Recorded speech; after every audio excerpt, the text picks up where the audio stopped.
है मेरा, ऐसा देश है मेरा, ऐसा देश है मेरा।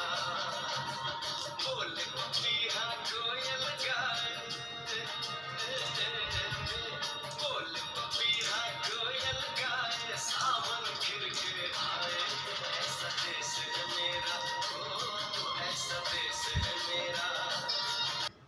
तो सुनहरी धरती और रंगीले अंबर वाले इस खूबसूरत रंग बिरंगे देश की एक नागरिक मैं डॉक्टर ममता शर्मा एक बार फिर से आप सभी का बहुत बहुत स्वागत करती हूं अपने माधव मंथन परिवार में।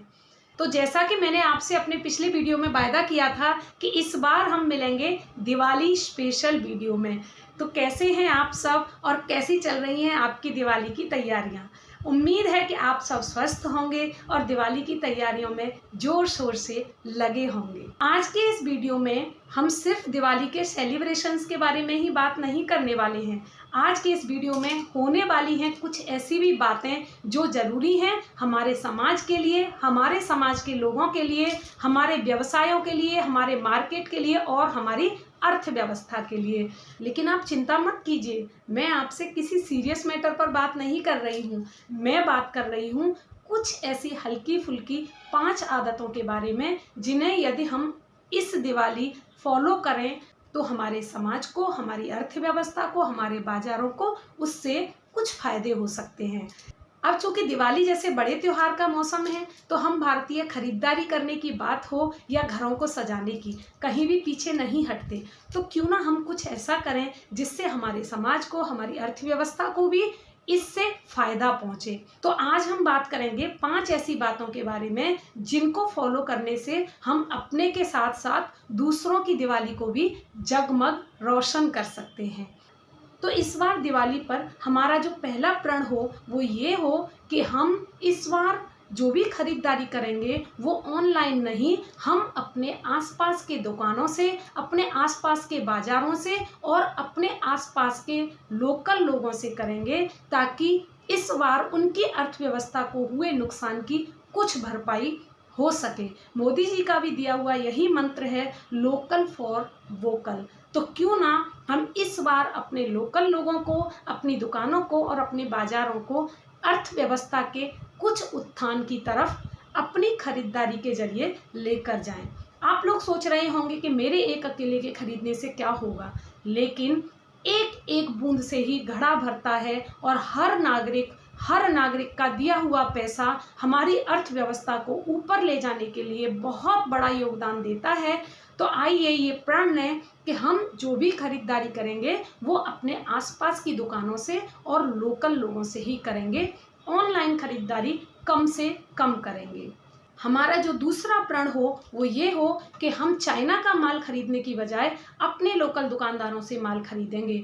हम चाइना की झालरों से अपने घर को रोशन नहीं करेंगे, हम अपने आसपास बिकने वाले और अपने भाइयों के हाथों से बनाए हुए मिट्टी के दियों से अपनी दिवाली को जगमग करेंगे। तीसरी जो बात है वो मैं खास तौर पर कहना चाहूँगी अपनी महिलाओं से।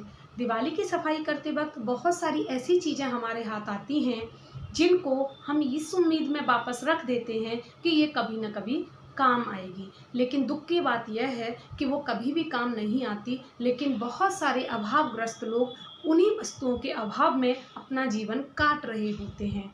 इस बार चूँकि कोरोना महामारी के कारण बहुत अधिक अर्थव्यवस्था का नुकसान होने की वजह से हो सकता है कि हमारे भाइयों ने, हमारे समाज के कुछ गरीब तबके के लोगों ने कुछ भी शॉपिंग ना की हो। तो क्यों ना हम उस सामान को वापस उसी जगह रखने के बदले उन्हें उन लोगों तक पहुंचा दें। अगर मेरा सुझाव आपको पसंद आया हो तो प्लीज़ आप इस तरह के सामान को ज़रूर डोनेट कीजिए। चौथी जो बात है वो उन भाई बहनों के लिए है जो इस वक्त बाज़ारों में शॉपिंग कर रहे हैं। आपने देखा होगा जब हम मॉल में जाते हैं कितनी सारी ऐसी भी चीज़ें होती हैं जो हमें महंगी लगती हैं, लेकिन चूंकि हम जानते हैं कि वहाँ हम किसी भी तरह की बार्गेनिंग नहीं कर सकते, इसलिए उस पर पड़े हुए प्राइस टैग के हिसाब से हम उस सामान को चुपचाप खरीद लेते हैं।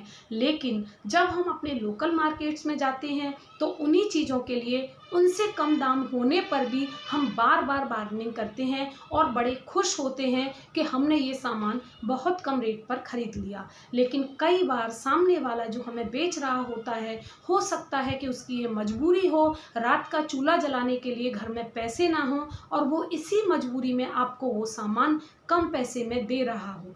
यदि आपके पास पर्याप्त धन है तो आप किसी भी गरीब के साथ उसे इस तरह मजबूर करके बार्गेनिंग न करें कि उसको दुखी मन से आपको वो सामान बेचना पड़े।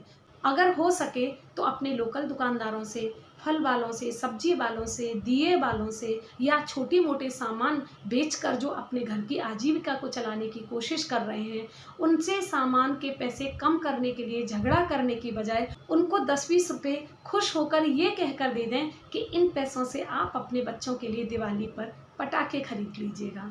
तो इस छोटी छोटी खुशी को बांटने से हो सकता है कि हम पर कोई फ़र्क ना पड़े, लेकिन उन लोगों पर फ़र्क ज़रूर पड़ेगा जिनके लिए ये खुशियाँ छोटी नहीं हैं। 5वीं और सबसे बड़ी बात, हम अक्सर दिवाली पर अपने लिए, अपने बच्चों के लिए, अपने परिवार के लिए नए कपड़े खरीदते हैं। हमारे पास ईश्वर की कृपा से, ईश्वर की दया से इतना पर्याप्त धन है कि हम अपने बच्चों के लिए, अपने परिवार के लिए ये सारी ज़रूरतें पूरी कर पाते हैं और इसके लिए हमें बार बार ईश्वर का धन्यवाद अदा करना चाहिए। लेकिन इसके अलावा एक बात और है कि कुछ गरीब ऐसे भी हैं जिनके पास अपने बच्चों के लिए दिवाली पर कपड़े खरीदने को पैसे नहीं होते।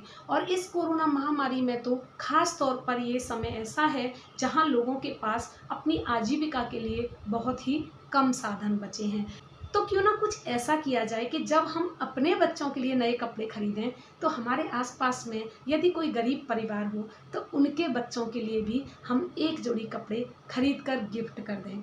लेकिन यदि हमारे पास उतनी सामर्थ्य नहीं है तो हमारे बच्चों के पहने हुए पुराने कपड़ों को धोकर और प्रेस करके भी यदि हम उन्हें देते हैं तो हमारे पुराने कपड़े भी उनके लिए नए कपड़ों जैसी ही खुशियाँ लाएंगे। ये आवश्यक नहीं कि हमारे पास सबकी मदद करने के लिए बहुत ज़्यादा धन हो, लेकिन ये आवश्यक है कि हमारे पास सबको खुश करने के लिए बहुत बड़ा दिल हो। और इस दिवाली पर तो मैं ये खास उम्मीद करती हूँ कि इस बार हम अपने दिल को अवश्य बड़ा करें, क्योंकि कोरोना महामारी की वजह से लोगों को जो दुख हुआ है, जो समस्याएं आई हैं, जो आर्थिक नुकसान हुए हैं, उनको हम अपनी छोटी छोटी आदतों की वजह से, अपने बड़े दिल की वजह से और हमारे समाज में हमारी जागरूकता और जिम्मेदारियों के एहसास की भावना से कुछ तो कम कर ही सकते हैं। हम कुछ तो खुशियाँ फैला ही सकते हैं। किसी ने कितना सही कहा है, जलाओ दिए पर रहे ध्यान इतना, अंधेरा धरा पर कहीं रह न जाए। तो इस बार हमारी और आपकी ये सबकी जिम्मेदारी है कि इस धरा पर किसी के भी घर में, किसी की भी झोंपड़ी में अंधेरा ना रह जाए। जब हम अपने घर को दियों से रोशन करें तो किसी एक गरीब के घर के दिए की जिम्मेदारी भी हम ले लें, क्योंकि हमें ईश्वर ने इतना समर्थ बनाया है। और ईश्वर से प्रार्थना करें कि हम हर वर्ष इतने समर्थ बने कि हम अपने गरीब भाई बहनों के लिए पहले से भी ज़्यादा कुछ अधिक करने की इच्छा रखें। इसी के साथ मैं विदा लेती हूँ। दिवाली और आने वाले सभी पर्वों की आपको ढेर सारी शुभकामनाएं। ईश्वर आपको स्वस्थ रखे, संपन्न रखे और इसी तरह से हम और आप इस धरा पर बिखरे हुए अंधेरे को उजाले में परिवर्तित करने का एक प्रयास करते रहें। नमस्कार, जय हिंद, जय भारत, हैप्पी दिवाली।